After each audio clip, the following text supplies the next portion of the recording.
चलिए देखते हैं उत्तर प्रदेश की 25 फटाफट बड़ी खबरों को। सबसे पहले न्यूज को कहाँ से देख रहे हैं हमको कमेंट करके जरूर बताइएगा।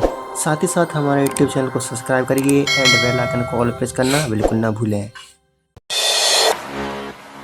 यूपी में राशन कार्ड अपडेट, नए कार्ड का मौका और ई-केवाईसी अलर्ट। उत्तर प्रदेश के ग्रामीण इलाकों से राशन कार्ड को लेकर बड़ी अपडेट सामने आई। आगरा देहात क्षेत्र में अब पात्र लोगों को नया राशन कार्ड बनवाने का मौका मिल रहा है। ऑनलाइन आवेदन के बाद सत्यापन होगा, फिर सरकारी राशन मिलना शुरू होगा। ये अवसर आयकर दाता, वाहन स्वामी और अधिक भूमि रखने वाले अपात्रों के कार्ड निरस्त होने के बाद मिला है।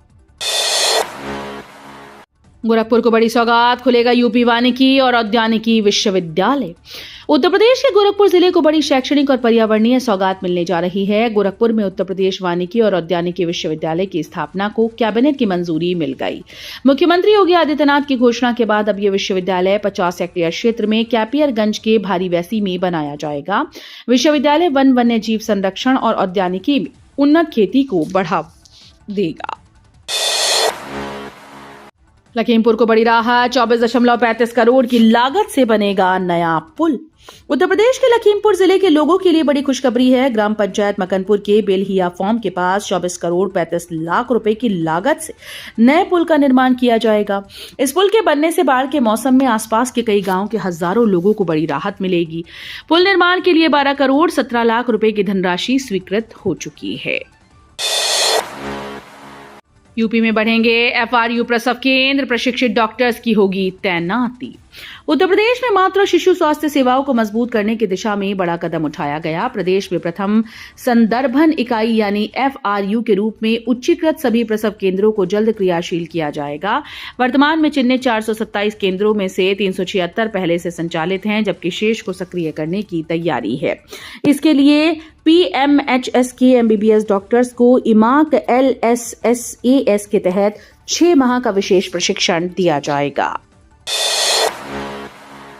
यूपी में सुपरफूड मोरिंगा से बदली महिलाओं की तकदीर। उत्तर प्रदेश में आत्मनिर्भर यूपी की सोच अब जमीन पर दिखाई देने लगी है। ग्रामीण इलाकों में सहजन यानी मोरिंगा की खेती और प्रोसेसिंग ने महिलाओं की जिंदगी को बदल दिया है। लखनऊ, अयोध्या, बाराबंकी की हजारों महिलाएं इससे जुड़कर आत्मनिर्भर बन रही हैं। पत्तियों से बने उत्पादों ने ग्रामीण अर्थव्यवस्था में वैल्यूएडिशन किया है। अब तक 1000 से अधिक महिलाएं स्वरोजगार से जुड़ चुकी हैं, जिनकी मासिक आय बढ़कर करीब 10,000 तक पहुंच गई है। मदरसा बिल पर योगी सरकार का बड़ा फैसला, दोषियों पर होगी सख्त कार्रवाई। उत्तर प्रदेश में कानून व्यवस्था को लेकर योगी सरकार ने बड़ा कदम उठाया है। कैबिनेट ने वर्ष 2016 में लाए गए मदरसा बिल को वापस लेने की मंजूरी दी। इस बिल में शिक्षकों पर कार्रवाई का स्पष्ट प्रावधान नहीं था, जिसे अब समाप्त किया गया। बिल वापसी के बाद मदरसा शिक्षकों की पुलिस जांच होगी और जरूरत पड़ने पर गिरफ्तारी। डिप्टी सीएम ब्रजेश पाठक ने साफ कहा कि सरकार ने मामले को गंभीरता से लिया है। कानपुर में ट्रैफिक पर डबल एक्शन। कानपुर में सड़क सुरक्षा और ट्रैफिक व्यवस्था को सुधारने के लिए प्रशासन ने दोहरे स्तर पर कार्रवाई शुरू कर दी। जिले के नेशनल और स्टेट हाईवे पर 264 नए डेड जोन चिन्हित किए गए, जहां हादसों की आशंका सबसे अधिक है। डीएम के निर्देश पर संबंधित विभाग मौके पर सुधार कार्य कर रहे हैं। वहीं शहर में ई रिक्शा और ई ऑटो के तय रूट न होने से जाम की समस्या बनी हुई है। राहत की बात यह है कि 4 रेलवे ऊपरीगामी पुलों को मंजूरी मिल गई है। रीढ़ और हड्डी की सर्जरी में क्रांति, आईआईटी से मिलेगी स्वदेशी 3D इम्प्लांट। रीढ़ की हड्डी की गंभीर बीमारियों से जूझ रहे मरीजों के लिए बड़ी राहत की खबर है। आईआईटी कानपुर और डिकुल एएम प्राइवेट लिमिटेड की साझेदारी से स्वदेशी 3D प्रिंटेड इम्प्लांट विकसित किए जाएंगे। ये इम्प्लांट मरीज की शारीरिक बनावट के अनुसार तैयार होंगे, जिससे सर्जरी अधिक सटीक, सुरक्षित और किफायती बन पाएगी। इस महत्वपूर्ण परियोजना का नेतृत्व आईआईटी कानपुर के प्रोफेसर अशोक कुमार करेंगे। लखनऊ में डिजिटल म्यूजियम, 120 इंच स्क्रीन पर गूंजेगी अटल जी की आवाज। उत्तर प्रदेश की राजधानी लखनऊ में बना राष्ट्र प्रेरणा स्थल का म्यूजियम देश के सबसे आधुनिक डिजिटल म्यूजियम के रूप में सामने आया। एलडीए की बसंत कुंज योजना में निर्मित ये म्यूजियम तकनीक और इतिहास का अनूठा संगम है। यहाँ भारत की राजनीतिक, सांस्कृतिक और वैचारिक यात्रा को आधुनिक डिजिटल माध्यम से प्रस्तुत किया गया। खास आकर्षण है 120 इंच की विशाल एलईडी स्क्रीन, जहां पूर्व प्रधानमंत्री अटल बिहारी वाजपेयी की कविताएं और भाषण उनकी ही आवाज में सुने जा सकेंगे। काशीवासियों के लिए जरूरी सूचना, राजघाट पुल आज से नो व्हीकल जोन। काशीवासियों के लिए जरूरी ट्रैफिक अपडेट निकलकर सामने आया है। राजघाट पुल पर ड्रेनेज स्पाउट एक्सपेंशन ज्वाइंट की मरम्मत के चलते आज से पुल को नो व्हीकल जोन घोषित कर दिया गया।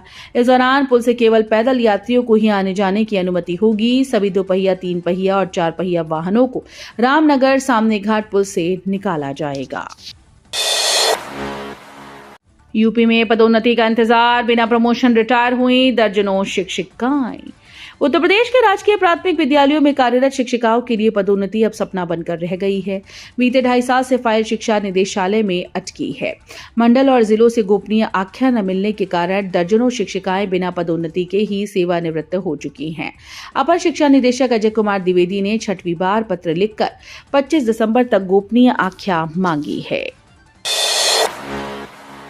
पंचायत चुनाव को लेकर कांग्रेस का दावा, अमेठी सांसद केएल शर्मा का बड़ा बयान। अमेठी से कांग्रेस सांसद किशोरीलाल शर्मा ने पंचायत चुनाव को लेकर बड़ा दावा किया। गौरीगंज स्थित केंद्रीय कांग्रेस कार्यालय में उन्होंने कहा कि कांग्रेस सभी विधानसभाओं में मजबूती के साथ चुनाव लड़ेगी और संगठन पूरी तरीके से सक्रिय है। केएल शर्मा ने साफ कहा कि अगर पंचायत चुनाव में किसी तरह की गड़बड़ी नहीं हुई तो ग्राम पंचायतों में कांग्रेस के सबसे अधिक जनप्रतिनिधि चुने जाएंगे। यूपी शिक्षा सेवा चयन आयोग में विजिलेंस सिस्टम लागू, टीईटी परीक्षा पर जल्द होगा फैसला। उत्तर प्रदेश शिक्षा सेवा चयन आयोग ने नए अध्यक्ष प्रशांत कुमार के कार्यभार संभालते ही बड़े फैसले लिए हैं।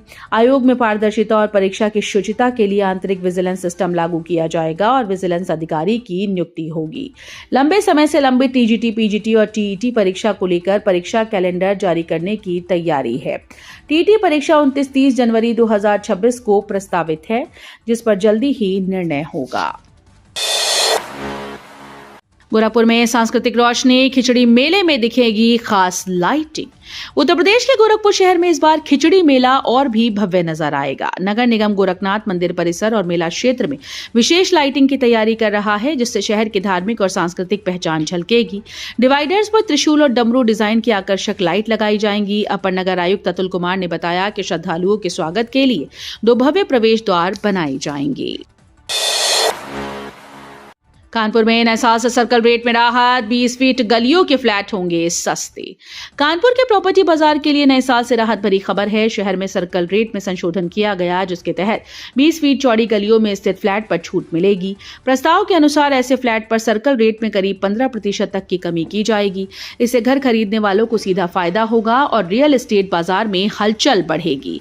हालांकि 1 माह पहले तैयार आंशिक संशोधन पर अभी जिलाधिकारी की अनुमति का इंतजार है। किसान की मेहनत को सलाम। किसान सम्मान दिवस पर मुख्यमंत्री योगी आदित्यनाथ ने किसानों की मेहनत और समर्पण को सलाम किया। सीएम ने किसान समृद्धि योजना के तहत ट्रैक्टर पाने वाले किसानों की खुशी का जिक्र करते हुए कहा कि कोई किसान अपनी मां तो कोई पत्नी को ट्रैक्टर में बिठाकर घर ले जा रहा है। उन्होंने कहा कि किसान जब सर्दी गर्मी की परवाह किए बगैर पसीना बहाता है और धरती के साथ ऊर्जा का प्रवाह करता है, तो वही मेहनत अन्न उत्पादन के रूप में सोना उगाती है। यूपी होमगार्ड भर्ती परीक्षा की तारीखें घोषित, अप्रैल में होगी लिखित परीक्षा। यूपी होमगार्ड भर्ती परीक्षा को लेकर अहम अपडेट सामने आया। लिखित परीक्षा अगले साल 2026 में 25, 26, 27 अप्रैल को आयोजित की जाएगी। परीक्षा 3 दिनों में कुल 6 शिफ्ट में आयोजित होगी, जिसमें प्रतिदिन 2 शिफ्टों में अभ्यर्थी शामिल होंगे। ये परीक्षा ऑफलाइन मोड में OMR शीट पर ली जाएगी। अभ्यर्थी भर्ती से जुड़ी पूरी आधिकारिक जानकारी यूपी बोर्ड की वेबसाइट पर देख सकते हैं। कफ सिरप मामले में यूपी में सख्त कार्रवाई, प्रयागराज में भी FIR दर्ज। उत्तर प्रदेश में नशीली दवाओं के अवैध कारोबार पर प्रशासन का शिकंजा लगातार कसता जा रहा है। गाजियाबाद में करोड़ों रुपए की हेराफेरी पकड़े जाने के बाद अब प्रयागराज में भी बड़ी कार्रवाई हुई। कफ सिरप की खरीद बिक्री का सही रिकॉर्ड न रखने पर फर्म संचालक संस्कार वर्मा के खिलाफ अतरसुइया थाने में FIR दर्ज की गई। साथ ही उनकी फर्म का लाइसेंस भी निरस्त कर दिया गया। कानपुर में दबिश के बावजूद नहीं मिले आरोपी, अखिलेश दुबे की बेटी और भाई पर इनाम घोषित। कानपुर में सिविल लाइंस के आगमन गेस्ट हाउस की जमीन कब्जाने के आरोप में जेल में बंद अखिलेश दुबे के भाई सर्वेश और बेटी सौम्या की तलाश जारी है। पुलिस ने उनके घर दबिश दी, लेकिन मौके पर दोनों नहीं मिले। टीम ने पूछताछ के बाद लौट गई। प्रशासन ने उनकी गिरफ्तारी के लिए 25-25 हजार रुपए का इनाम घोषित किया है। 13 अगस्त को संपत्ति के मुतवल्ली मोइनुद्दीन आसिफ जहां शेख ने अखिलेश दुबे, सर्वेश, सौम्या समेत अन्य के खिलाफ रिपोर्ट दर्ज करवाई थी। माघ मेला 2026 की तैयारी तेज, सूबेदारगंज बनेगा बड़ा railway hub, Rapido bike taxi शुरू। प्रयागराज माघ मेला 2026 को लेकर प्रशासन और रेलवे ने व्यापक तैयारियां शुरू कर दी हैं। श्रद्धालुओं की सुविधा हेतु रैपिडो बाइक टैक्सी सेवा का शुभारंभ किया गया। वहीं 1 जनवरी से 17 फरवरी 2026 तक कई प्रीमियम सुपरफास्ट और राजधानी ट्रेन का टर्मिनल प्रयागराज जंक्शन की जगह सूबेदारगंज स्टेशन किया गया। 20 लंबी दूरी की ट्रेन के मार्ग भी बदले गए। Board exam update. Uttar Pradesh और सीबीएसई स्कूल में बोर्ड परीक्षा से जुड़ी नई तैयारियां शुरू हो गई हैं। यूपी माध्यमिक शिक्षा परिषद ने 2026 की परीक्षाओं से पहले सभी विषयों का पाठ्यक्रम पूरा करने और अतिरिक्त कक्षाएं चलाने के निर्देश दिए। डीआईओएस पाठ्यक्रम की प्रगति की समीक्षा करेंगे। वहीं सीबीएसई बोर्ड में नया पेपर पैटर्न लागू होगा, जिसमें 10वीं और 12वीं की परीक्षा में 50% प्रश्न बौद्धिक क्षमता पर आधारित होंगे। देश का पहला अर्बन रोपवे बनेगा काशी में, 16 करोड़ श्रद्धालुओं ने रचा रिकॉर्ड। प्रधानमंत्री नरेंद्र मोदी के संसदीय क्षेत्र काशी के लिए साल 2025 विकास और पर्यटन के लिहाज से ऐतिहासिक रहा। सितंबर से दिसंबर 2025 तक करीब 16 करोड़ श्रद्धालु और पर्यटक काशी पहुंचे। बीते 5 वर्षों में गंगा में 6 बड़े क्रूज उतारे गए हैं, जिससे पर्यटन को नई रफ्तार मिली।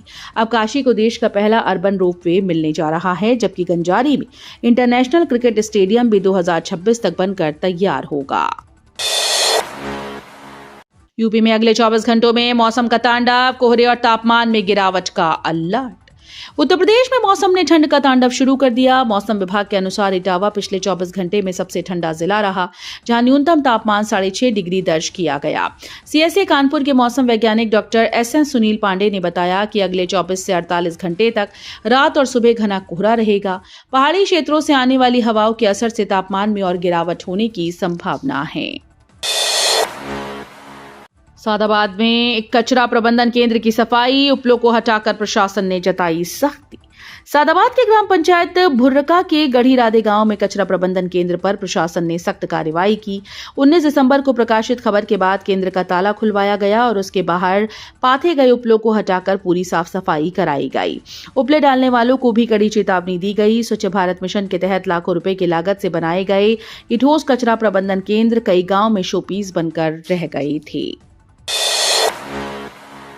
कानपुर में भाजपा पार्षदों पर कार्रवाई, एसआईआर में गैर हाजिरी पर नोटिस। कानपुर में भाजपा के 29 पार्षदों को एसआईआर में निष्क्रिय रहने के आरोप में नोटिस जारी किया गया। मुख्यमंत्री योगी आदित्यनाथ ने भाजपा जनप्रतिनिधियों को लगातार अभियान में सक्रिय रहने के निर्देश दिए, लेकिन पार्टी में एकजुटता नहीं दिखी। सोमवार को भाजपा क्षेत्रीय अध्यक्ष प्रकाश पाल की ओर से बुलाई गई दक्षिण इकाई की बैठक में ये पार्षद शामिल नहीं हुए। इसे लापरवाही मानते हुए सभी को 1 सप्ताह के भीतर कारण बताओ नोटिस जारी किया गया।